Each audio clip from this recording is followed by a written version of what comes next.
Rava Jaya Kunja Vihari Kubijana Valava Jaya Givarari Jaya Guru Rari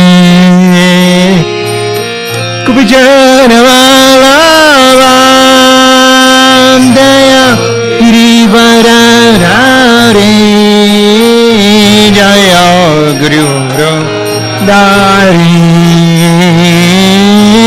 Yashorandana Jaya Vratjana Ranjana Jaya Vratjana Ranjana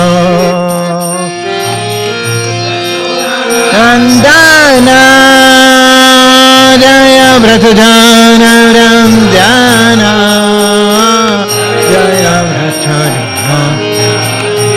Yamuna Tiravanachari Jaya Kunja Vihari Yamuna Tiravanachari Jaya Kunja Vihari Yamuna Tiravanachari Jaya Kunja Vihari Yamuna Tiravanachari Jaya Kunja Vihari Jaya Rama Rama Jaya Kunja Vihari Jaya Rama Rama Jaya Kunja Vihari Jaya Rama Rama Jaya Kunja Vihari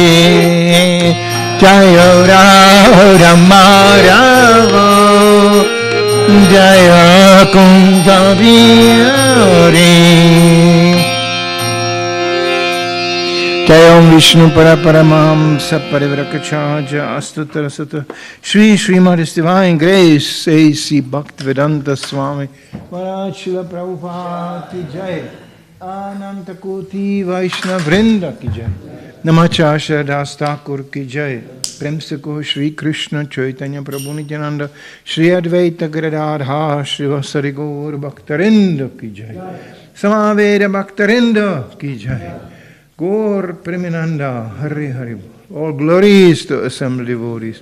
All glories to assembled devotees. All glories to assembled devotees.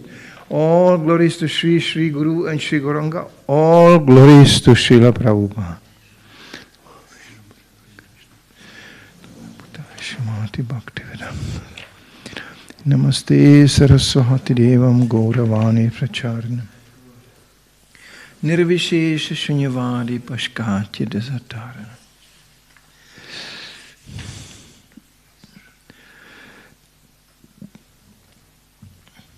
Om Namo Bhagavate Vasudevaya. Om Namo Bhagavate Vasudevaya.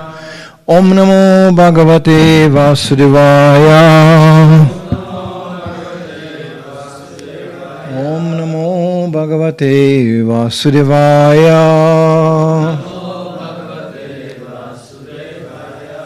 So today we read from Bhagavad Gita as it is. This is the third chapter, text 23.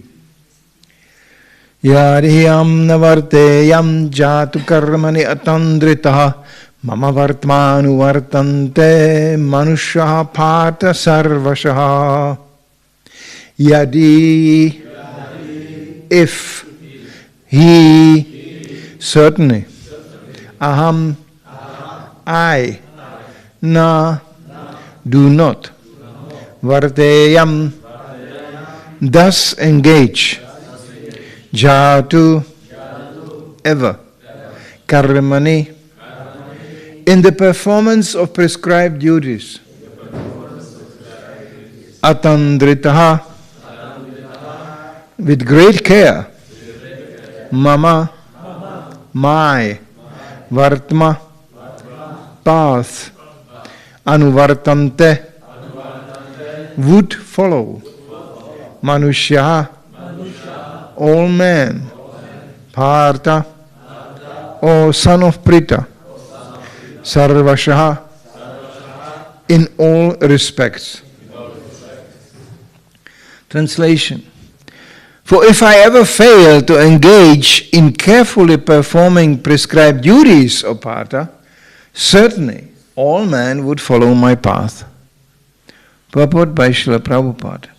In order to keep the balance of social tranquility for progress in spiritual life, there are traditionally family usages meant for a very civilized man. Although such rules and regulations are for the conditioned souls and not Lord Krishna, because he descended to establish the principles of religion, he followed the prescribed rules.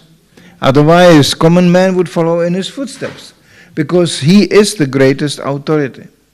From the Srimad Bhagavatam, it is understood that Lord Krishna was performing all the religious duties at home and out of home as required of a householder. Namam Vishnu Padaya Krishna Prastaya Bhutala Srimate Bhaktivedanta Swam Itinam Namaste Saraswati Devam Gauravani Pracharine Nirvishesha Shunyavadi Pashkatya Desatan. So as Krishna is establishing in the previous shlokas as well, he doesn't have to follow any duties really. He's not obliged to follow anything what we have to follow, because he's God. God means you can do whatever you like. He could do that. And he actually showed in his pastimes that he is capable to do really what he likes. Nobody is greater than him, nobody is equal to him, everybody is subordinate to him. That's the basic definition of God. So, still, Krishna is very responsible. He's concerned, like a father is concerned for the child. And the child can very carefully perceive what the father is actually doing. Therefore, the parents, like they are the first gurus, they are the first guardians and guards for that child. He doesn't know anybody else. That's actually very well perceived. Now, I don't want to go in detail how damaged we are by being introduced, even by our parents, to most sinful activity.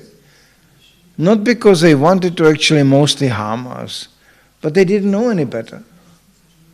So those feel a little bit upset about their parents, well, we should be compassionate. What else? They didn't know better. And then there are the other cases. Who said that our parents are our best well-wishers? They should be. Are they? There's examples, and I can illustrate this from stories from devotees telling me their backgrounds and are coming from a horrible parent house. Pure hell. Just hellish. You know, it's like if their parents are their biggest enemies. It can turn out that way.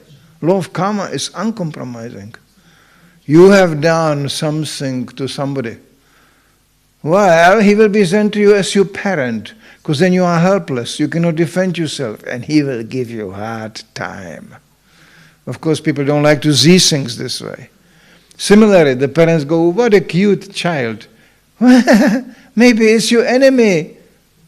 How do you want to give a hard time to somebody? You are born as his child. You know, and you go, my child. Well, what do children do?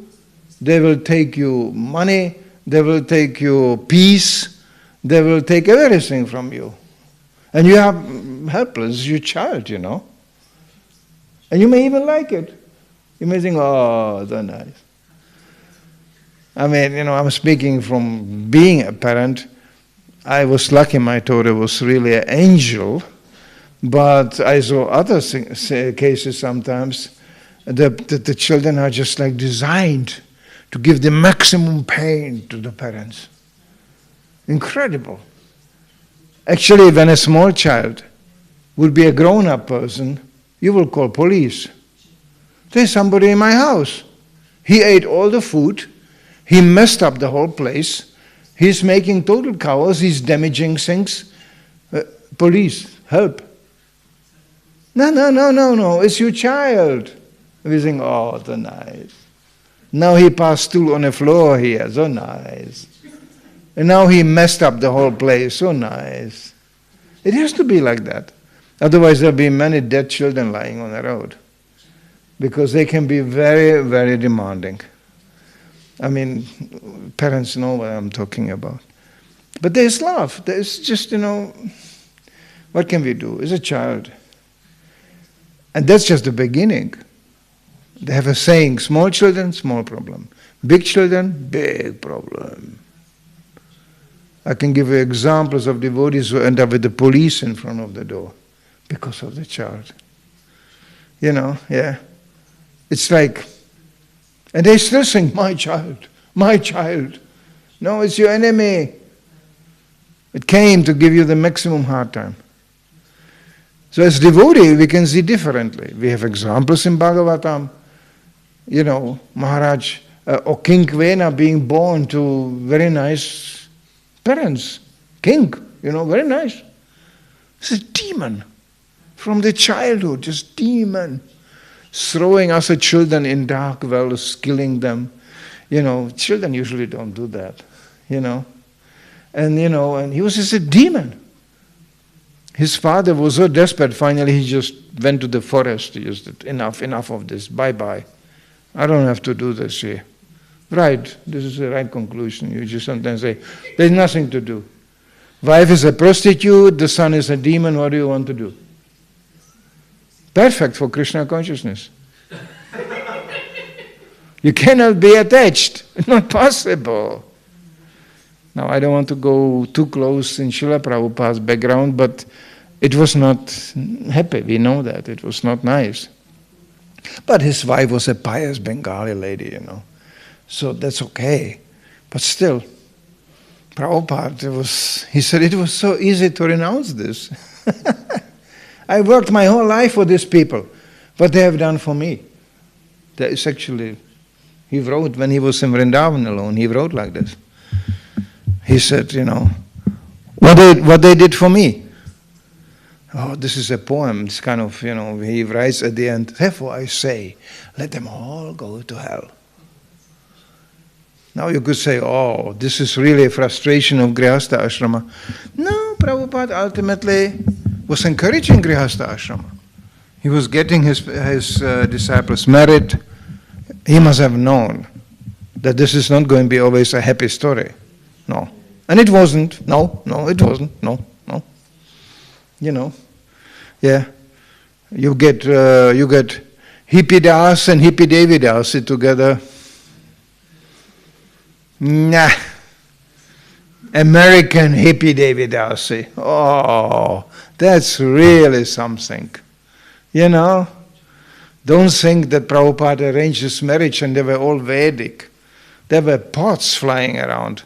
It was very loud. Some of my good brothers can honestly give some testimony about that. So this is the background we come from most of the time. I was personally lucky. My parents were very chaste people, very responsible, very attached to each other. So I had a kind of peaceful background. But I realized later on I was quite lucky. When I heard the stories of other devotees, where do they come from? So this is taking toll on us, of course. I don't want to turn this into some Grihastha, lecture, but it's such a responsible thing to have children. They are watching. They are very carefully watching. And even they don't understand, they can be emotionally very receptive. They know when the parents are distressed. They know when the parents are agitated. They know that.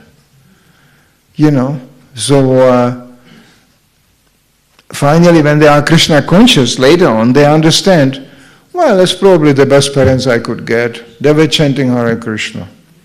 It's nice parents. Of course, they were sometimes beating each other with their pots on the head, but that's can also happen, Hare Krishna, and the wife goes, I don't want to go into this now, but the wife, I remember, I can quote Kadambakana Maharaj, he's not with us anymore. He comes from the Grihastha background. And he was open. He said, you cannot imagine what kind of words my wife was using to address me. Yeah. It looks like, oh, so Vedic. Yeah, when you close the door, then it starts. Yeah. The horror usually happens behind the closed doors. Because ladies are very socially receptive.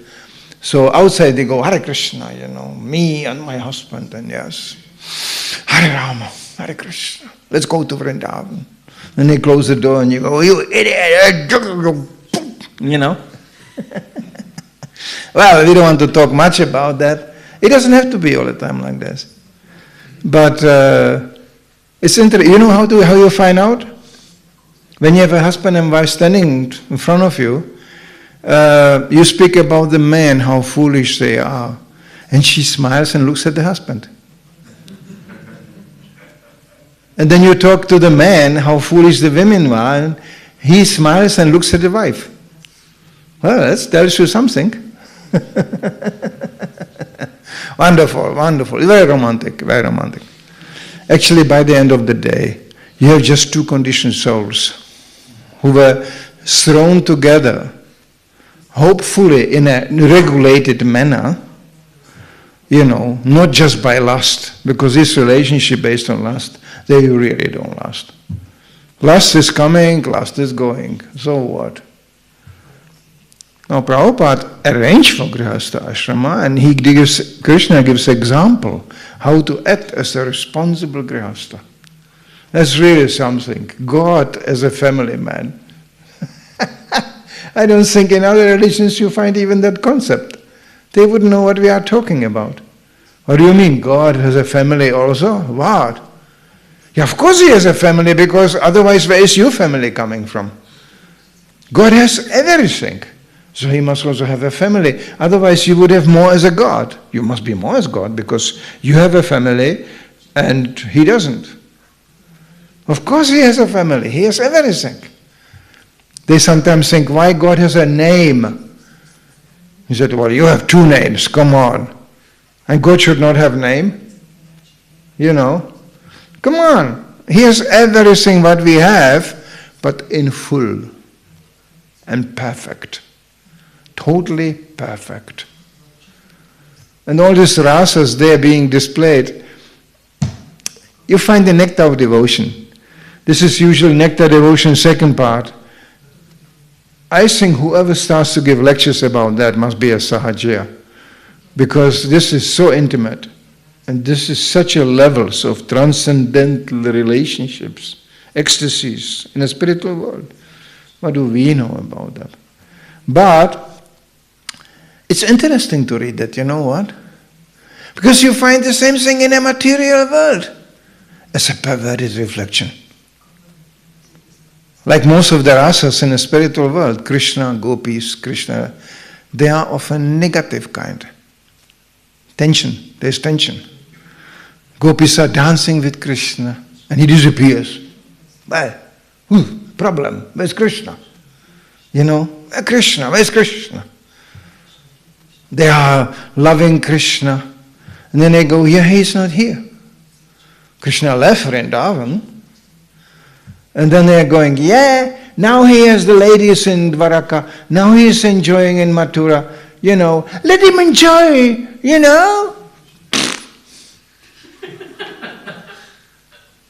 I mean, where is this coming from? But they sing about Krishna all the time. And as soon as he comes, he goes, actually it's all forgiven, it's okay.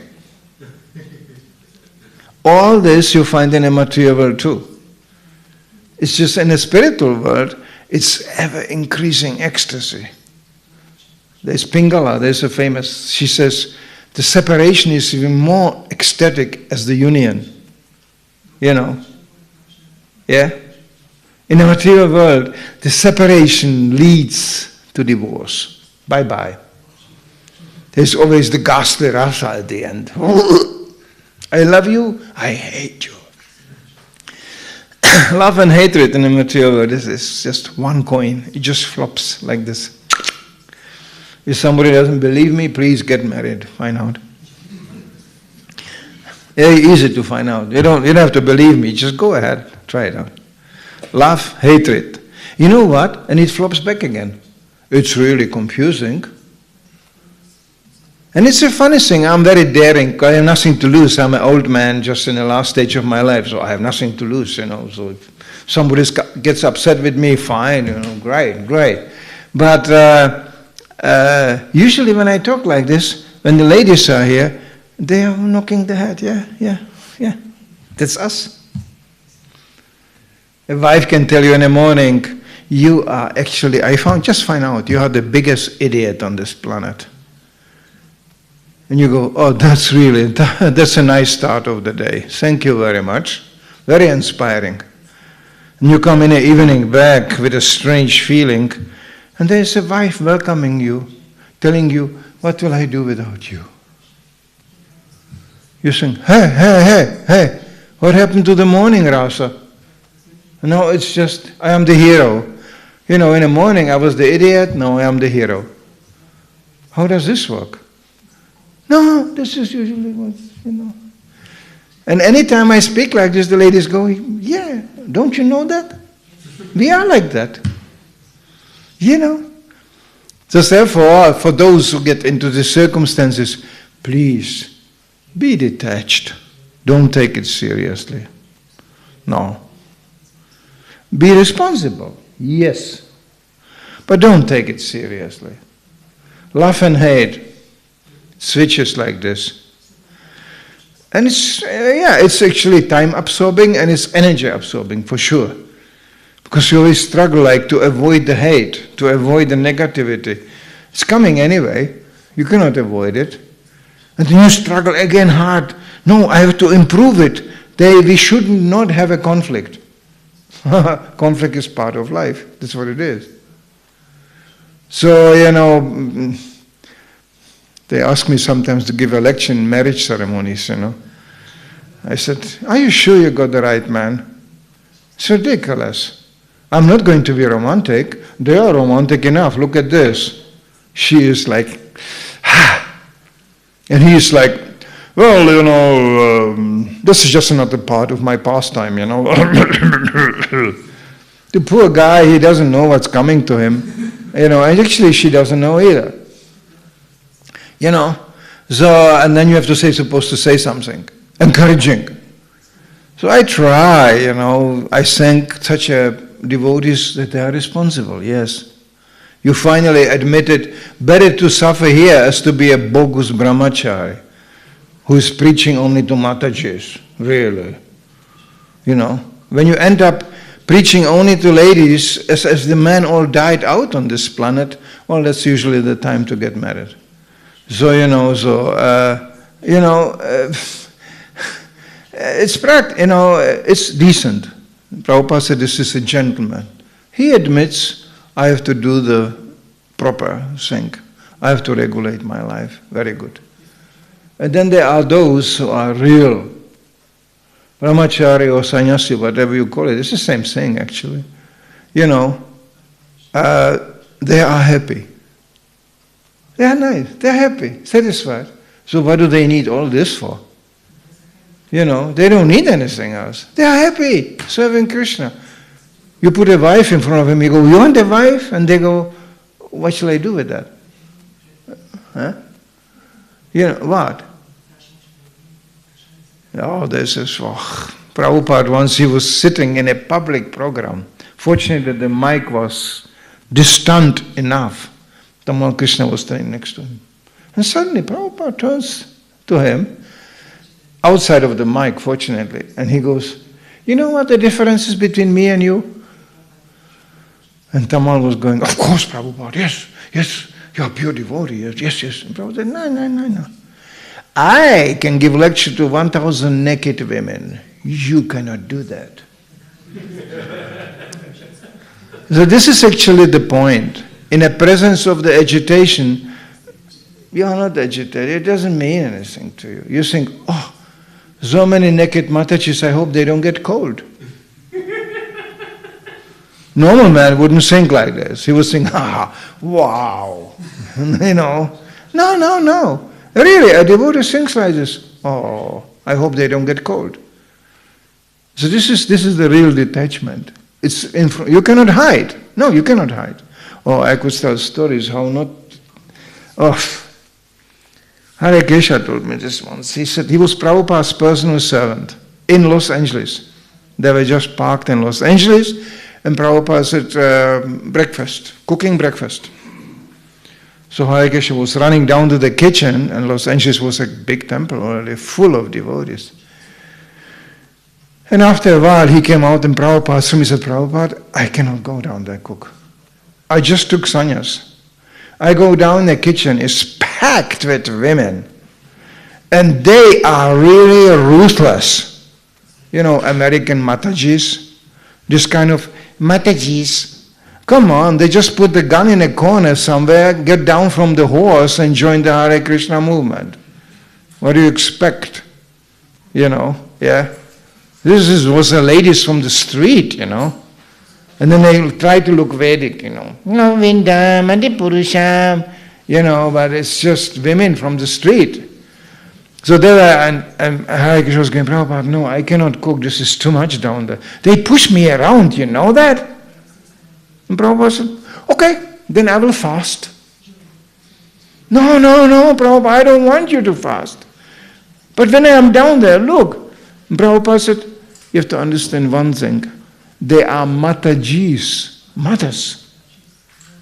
And Hare Krishna, because they had quite personal thing going on, he said, Prabhupada, mothers, Matajis. My mother didn't act like this. They are so ruthless. And this was a fact. Prabhupada knew he cannot argue with that. So he looked at him very compassionately and he said, you have to understand one thing. They are everywhere. In other words, you cannot avoid, tolerate, go ahead and do your service. So he went down and cooked the breakfast. That's what you do. Now somebody again say, this sounds a little bit chauvinistic here. No, you can turn it 180 degrees around, it's the same thing. How you avoid a man? They are everywhere. How do we avoid each other? Oh yeah, I saw devotees trying to go for it. With a disastrous result. Try to avoid devotees. What do you get? Nothing. And sometimes out of despair, not having association with devotees embrace the association with karmis. Well, good luck with that one.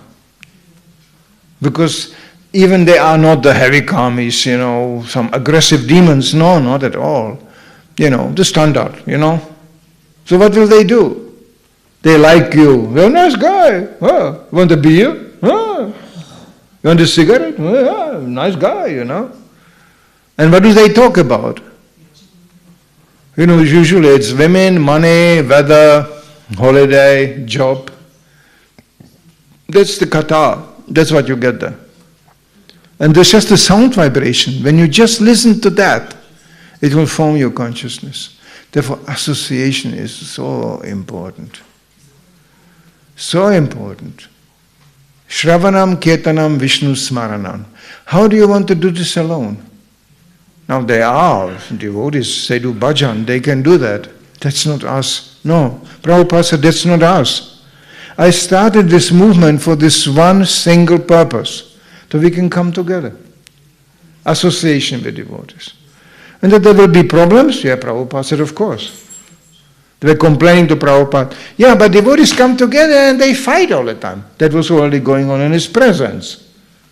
And Prabhupada said, just see, it's not all one and the same.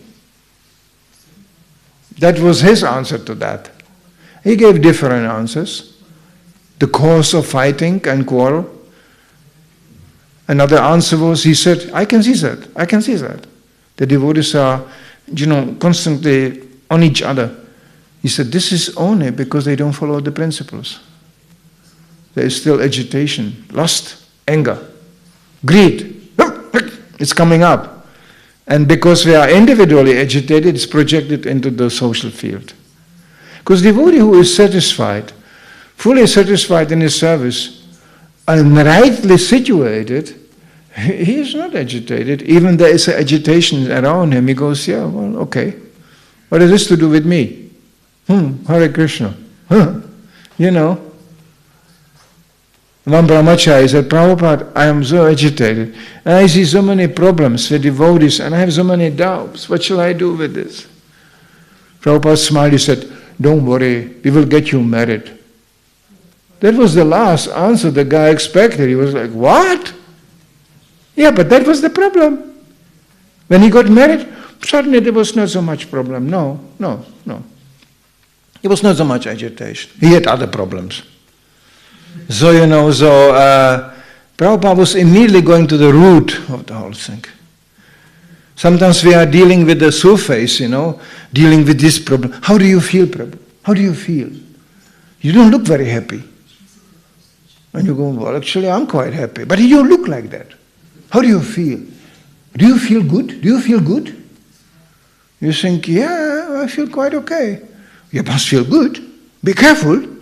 And this anxiety to feel good makes you already miserable. We must be happy. Are you happy? I say, everybody happy. How do you make everybody happy? Now you ask any temple president, how do you make everybody happy? The answer will be the same. It's impossible. You cannot make everybody happy. Somebody is going to be miserable down the road. What can you do about it? You try, but sorry. We have to like each other. How do you achieve that? No, there'll be completely naturally, you like him and you don't like him so much. And you ask why? I don't know. He looks strange. Yeah? He looks strange. We used to call it chemical problems. It's just on a surface, it's just the body meeting, and then you have this expression like, you have impression, emotional impression. Now what do you deal with that? People go to psychiatrists, people go to, to mediation and all this. Actually, I went once through a mediation, forcefully. I'm not a very big friend of these things, but it was arranged. So I had to sit down with the devotee who obviously really didn't like me. Actually, he doesn't like me until today. Anyway, it's a long time ago. But on that mediation we agreed, we came to a point of absolutely agreement. You know what? On one point. We all saw that the mediator was crazy. We had immediately agreement. We said, this was crazy, isn't it? It was like going to a dentist or something like this, completely mechanical, First, the mediator speaks to one man alone, then the other man alone. And then together, and then he makes a psychoanalysis. From the movements of your hands and the movements of your eyebrows, I can understand this is a serious problem. Yes, it's very serious. But be positive. Be happy. Don't worry. Be happy. I wish you good luck. Bye-bye. And then you sit there like, what was that? So actually, we actually both agreed this was crazy. So then we had a point of agreement. That was okay. Still, he doesn't like me. I cannot change it. That's not possible. So what do? I try not to agitate him more. But I think I agitate him just by the fact that I'm alive. It happens, I think when I die, maybe he's more happy. I don't know, but I didn't die yet. Sorry. I'm not going to die prematurely because to please him, no. And it could be that he dies first. It can happen in my age, It's so ridiculous. Here we are sitting going, and they go, he's dead. He's gone. And you go, okay, good. Then you go another one. And then he dies. What a stupid game is this? We are all dying and we go,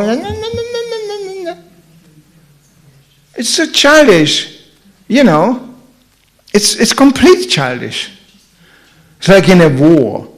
Soldiers are in a war, the bullets are flying, the bombs are exploding, and the one soldier tells to the other, I think your socks are stinking.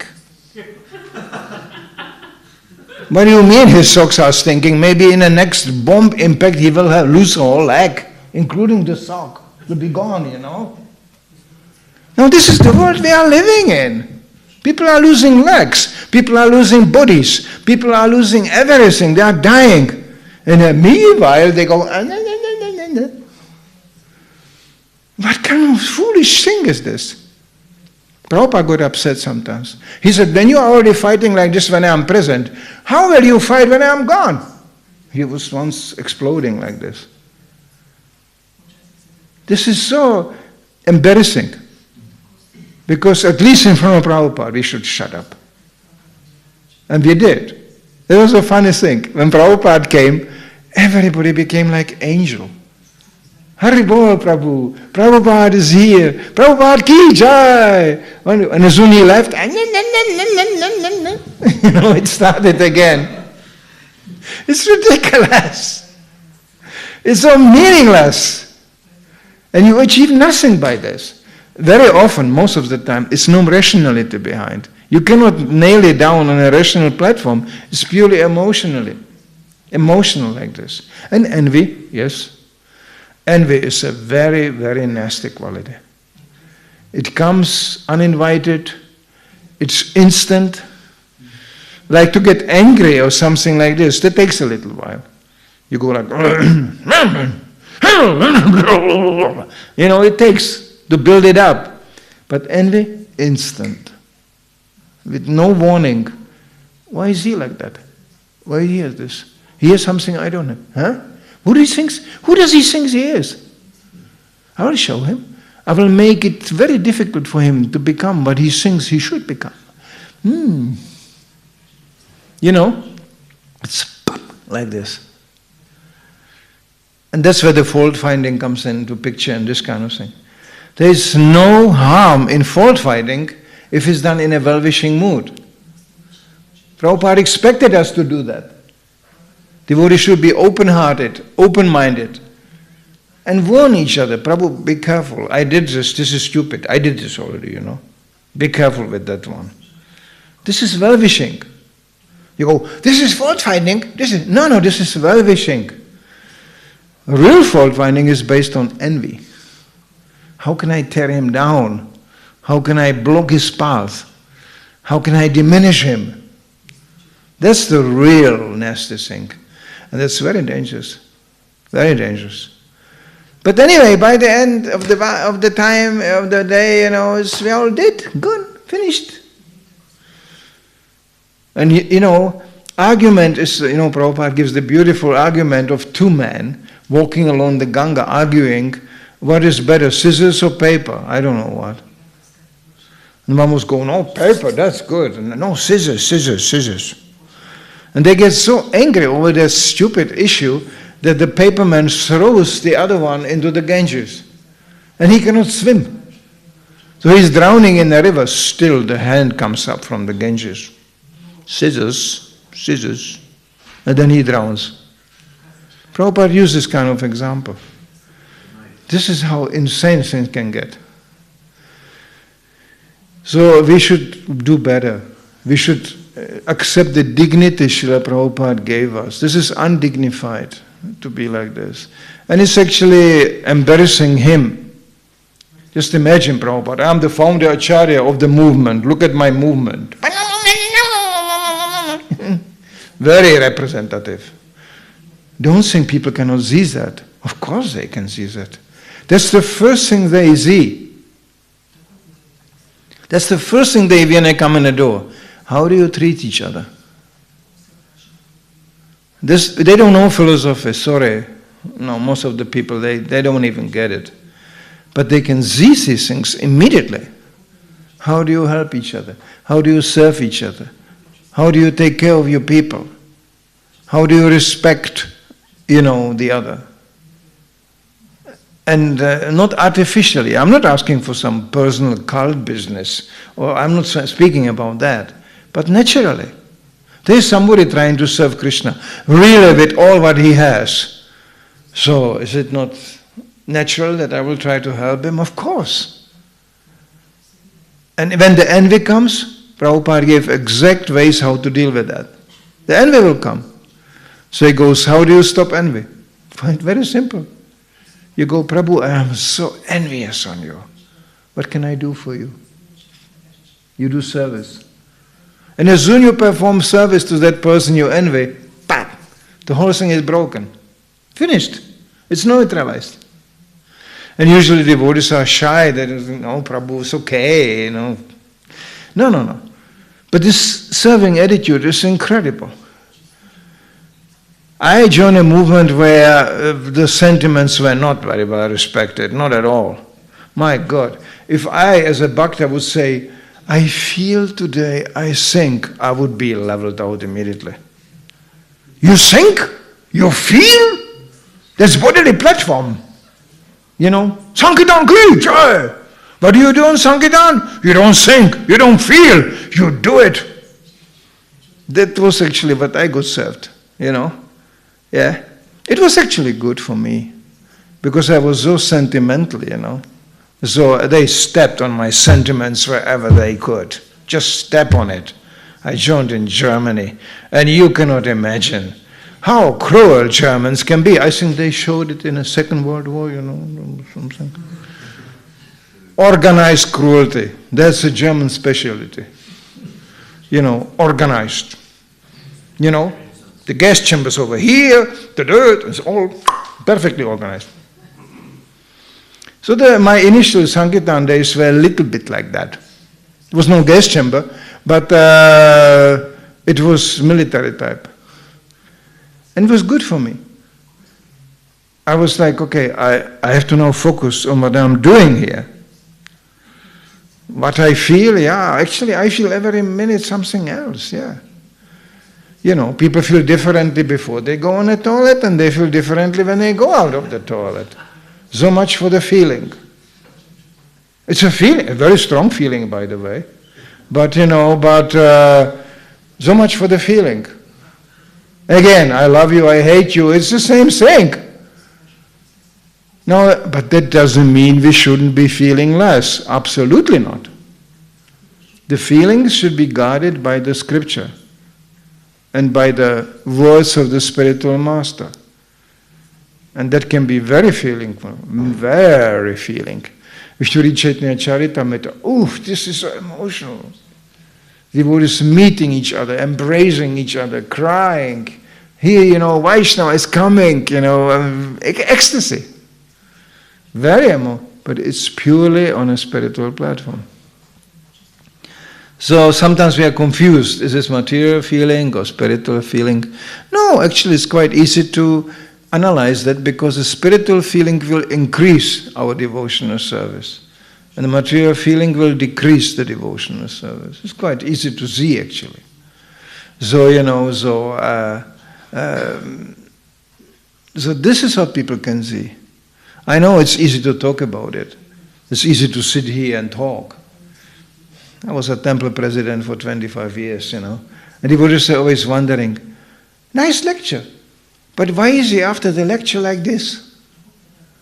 He gives lecture and then he goes bang, bang, bang, bang, bang. I have also a certain nature, I can put 45 people on a line. They cannot breathe even without my permission. I can do that. I can do that. Not very productive. No. I learned on the way, this is actually not very good to me. But I can do that. I can just go bang, bang, bang, bang, bang, bang, bang, And, and weak people, they appreciate that. Okay, now I have to think. Don't think, just order. It's like dog, But this is not actually the management Prabhupada expected us to do. He wanted us to be manishina. Manishina means thoughtful, not mental, thoughtful. being aware and rightly motivated why we are serving. And we are learning it all the time to deepen our motivation how to serve Krishna. This is why we come together. That's why we listen to Bhagavad Gita. And that's why we actually are doing, to deepen our motivation to serve Krishna better. You know, not just to accumulate some information. No, this is practical. All this is what Krishna is saying is very practical. He said, I work, you work. And I do work to show you how to work. What more practical teacher you want? Krishna descends himself to show us what to do. By his personal example. I mean, how much more do we want? And then we still don't understand. We think sometimes, yeah, that's God. Yeah, okay. What has this to do with me? Then he comes in the form of a spiritual master and becomes even more detailed, more precise. Then he sends his pure devotee to America, to completely godless places, and he will teach you, you do like this, you do like that. And what do? We just follow. Prabhupada said the essence of learning and teaching is to follow. If you don't follow, then what's the use of this learning? This is called Acharya. Acharya is one who is teaching by example. And naturally, in the beginning, we will kind of imitate. We don't know anything better. But Prabhupada said imitation of something good is good. But it is to grow to mature stage where we realize we are not just imitating. We are actually acting on our own impulse. This is my Krishna consciousness. I am not just following some dogma or some teaching. This is my Krishna consciousness. That's me. And this is me as a part of Krishna. Prabhupada even said, it's our Krishna. You know? This is actually the real me. So, the more we understand that, the more easy it is to associate with other devotees. Because the problem is, when a devotee develops other ideas, I think I am this. Yeah. He actually develops an identity for himself, which is plainly product of his mind. Then you have a problem. You know, I think I am like this. You see in a book, 6 Goswamis, Bhaktivinoda is 7 and number 8, that's me, yeah. I'm the number 8 Goswami. Yeah, then I feel like that, this is me, yeah. I feel, yeah. Then we have a problem. And how do you discover he is illusioned? Nobody believes him. Because people from outside can much more easily see if we are in illusion as we can see ourselves. And again, therefore association is so important. I tried maybe in a line of devotional service. I tried when I was younger, I tried to be something nice. I tried to be somebody, like I learned from the books. This is how a really nice devotee looks like. Brahminical devotee. Whenever I start to act like this, devotees came to me and said, are you sick? What happened? I was going, I am not Brahminical. They were going, really? What happened to you? Nobody believed me. So I realized, what's the use to play this game? And I tried again, really. I was thinking, Prabhupada wanted us to be Brahminical, right? So I have to become a Brahmana. Once they put me on an altar, wow.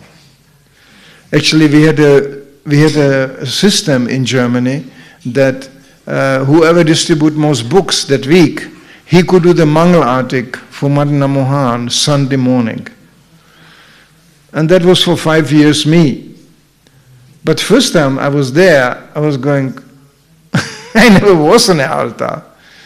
So I asked, we had a top Pujari, Astarata Prabhu, and I asked him, what shall I do?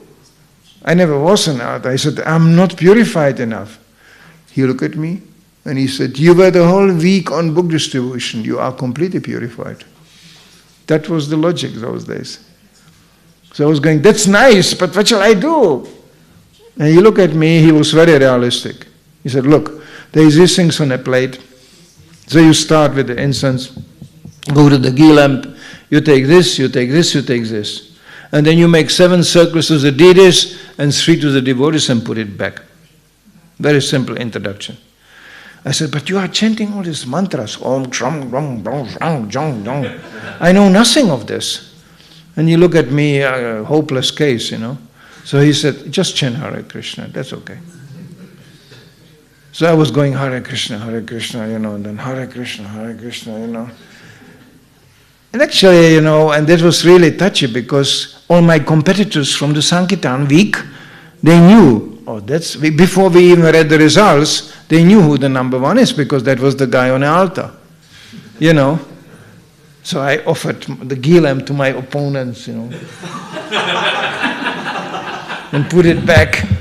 We had a quite heavy competition going around those days. So, so that was the beginning and the end of my Brahminical career. I have such admiration for devotees who really can steadily and persistently perform this service. It sounds like, anybody can learn that, right? Well, you do it year after year. You do it, again and again and again. Well, you must know what you are doing. You must be very, very determined to be so regulated and so strict. So I have always a great respect for pujaris and, because, I don't know, So, I can tell you all the attempts of my Brahminical career, they collapsed. I tried to plant tulasi. I was going to be nice. I had a little temple preaching center, nice tulasi. So I got tulasi seeds. I was going, I will have a tulasi. So I went in a garden, collected some earth, put it in a pot and put the tulasi in seeds. I watered it. I was instructed how to do that. And then, very quickly, poof, a plant came up. I was going, that's fast. Look, I'm successful. I waited. Tulasi is coming. Wonderful. And it was growing like anything. And then the first leaves came out. And I was going, but that's not really tulasi leaves. They were, like zigzag, like this. So it was kopriva, So that was the beginning of an end of my tulasi gardening. So I gave up that. So, cooking. I manage 3 restaurants already. I can burn even a tea, that. I'm a magician. I have a magic power. Everything in my hands burns. Unbelievable. So the only thing I did, managing restaurant, is actually easy. You just worship the cooks, that's all. You just make puja for the cooks all the time. Prabhu, what do you need? Prabhu, oh, this is so nice cooking. Prabhu, what do you need? That's all. That's what I did. I know how to do that. So it's always exciting for me to meet devotees who are exactly that, what I am not. And then there is a field I don't need anybody to help me. I don't need much instruction either. I just do it.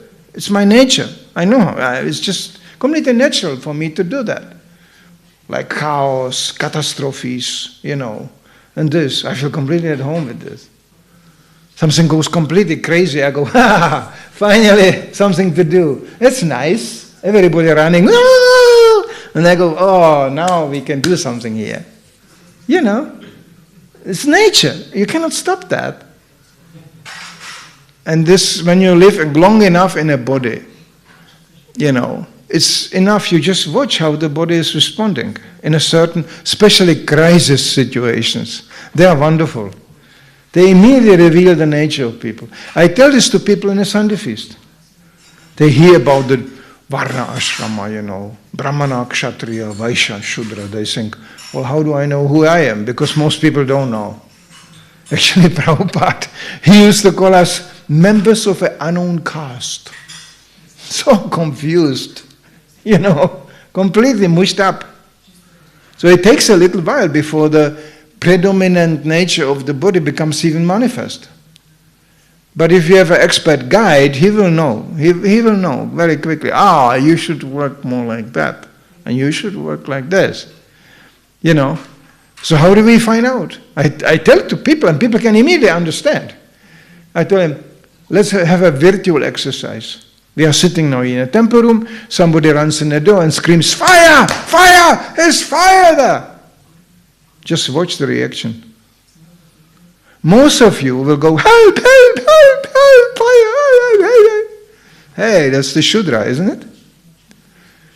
And then there will be few who will think, "Fire? I hope you are insured. That will cost lots of money, Hey, that's the Vaishya type.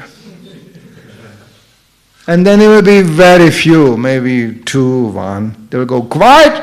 Everybody quiet, no panic. I know where the emergency exit. Please line up one after another. We can exit the room. Don't panic." That's the Kshatriya type.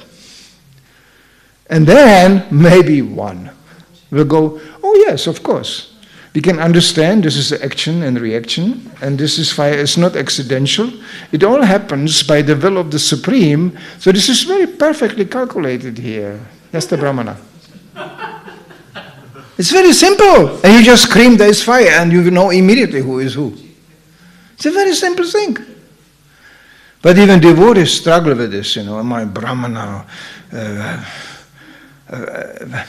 How do you test the Brahmana? You know how you can test a Brahmana? Very simple. You tell him you are stupid. A real Brahmana, and I know such a devotees, they will go, "Oh, you told me I'm stupid. And that's an interesting information. Can you please explain to me how stupid I am?" They immediately go analytically, like, "This is interesting. Probably, maybe you are right, but can you explain? And if you cannot explain this to him, then you are stupid." That's the problem. Don't challenge a Brahmana. If you go to another one, you tell him you are stupid, he will go, "What do you mean? Oh, stupid." Well, that's a Kshatriya. Hello. Don't challenge Kshatriya. It may hurt. He gets very quickly physical. And when you address another one, "You are stupid." He goes, "Oh, don't tell me that. And now I feel bad. But if I give you a donation, will it be okay? Yeah? Yeah? Come on, I give you some donation, you tell me I'm nice. What's the problem? Let's not have a conflict. How much do you want?" This is Vaishya. And then the last one, which is the majority, he will tell you, "Don't tell me that, now I feel so bad, I'm so depressed." That's a Shudra. It's very simple. It's already there, implanted, these natures. Now in Krishna consciousness, the beauty is, nobody is discriminated. Everybody can be engaged according to his nature. In a simple way, in a financially productive way. Prabhupada was far out. When he dealt with Vaishya devotees, he was going, "Good prophet, huh? Good prophet, huh?" And they were like, "Oh, he understands my heart." I have one godbrother. That one godbrother collected millions of dollars. Without him, you wouldn't see Vrindavan temple and Mayapur temple. One godbrother. Millions of dollars. Don't ask me how he did it, that's another story. But, Prabhupada didn't ask him also how he did that. And that godbrother, I met him only once or twice until today. He said, "You know what? Prabhupada gave me only one instruction. Make some money." He understood my heart. He is the Lord of my heart. He is still, until today, beaming with ecstasy when he remembers that. That's him. Prabhupada knew exactly. And he knew he will make some money anyway. So why not for Krishna? Prabhupada dealt completely differently with devotees. I can give names to this, all these stories have a name. Another one, that man I can mention was Brahmananda, Prabhupada always took shelter in him. You are my bodyguard, yes. You are protecting me, thank you. And Brahmananda was like, he was a person anytime, since the day he joined. He was not so big when he joined, when you see the photos, but very quickly, thanks to prasadam, he became really big. So when there was some problem in a temple, there was drug people coming, crazy people too. There was some agitation. Brahmananda showed just in a door and said, some problem. And everybody shut up. It was peaceful. Immediately, nobody ever got in physically in touch with him. They knew this is going to be really bad. So there was even an instance where Prabhupada got a guest. Devotees naively presented some interested man to Prabhupada. But actually the man turned out to be a demon. So he was challenging Prabhupada and the discussion became more and more aggressive. Prabhupada was sitting behind his table on the floor and the man was sitting opposite to him, and it was more like, there was only one problem. Brahmananda was sitting next to him. And it came to a very, very, very aged. The man was just, and Prabhupada just cooled down and said, do you see the man sitting next to me? And he was going, sir, what? He said, this is my disciple. When I tell him to kill you, he will do it immediately. And Brahmananda was already halfway up. Finally, some devotional service. The man was going, aha, okay, he was out of the door immediately. And Brahmananda was frustrated. He said, he ran away. That's really bad. That was all. It was immediately, and Prabhupada continued, like this. That was Brahmananda's relationship to Prabhupada. It's just like, okay, some problem here. So Prabhupada related to him like that.